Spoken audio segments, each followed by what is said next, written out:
Magandang araw po sa inyong lahat. Stephen Curry, pinabilib na naman ang kanyang mga ka-teammates ngayon. Alamin po natin lahat yan dito sa ating video. Bali nga po, naglaro na naman po si Stephen Curry laban po sa Detroit Pistons.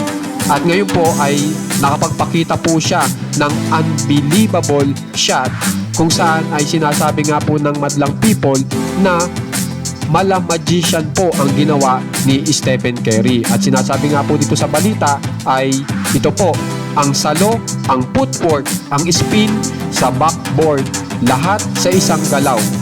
Isinalo ni Stephen Curry ang mula kay Green para sa matindi at acrobatic na reverse layup. So panoorin po muna natin.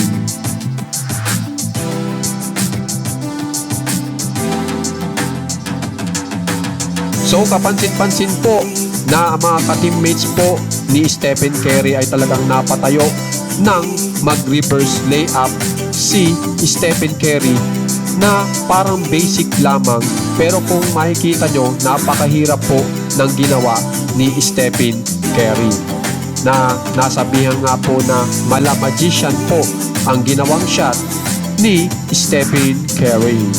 Kaya naman guys, kung gusto nyo pong ma-update sa mga famous NBA players, subscribe na po kayo sa ating channel na Macho Wing Wing. Maraming salamat po.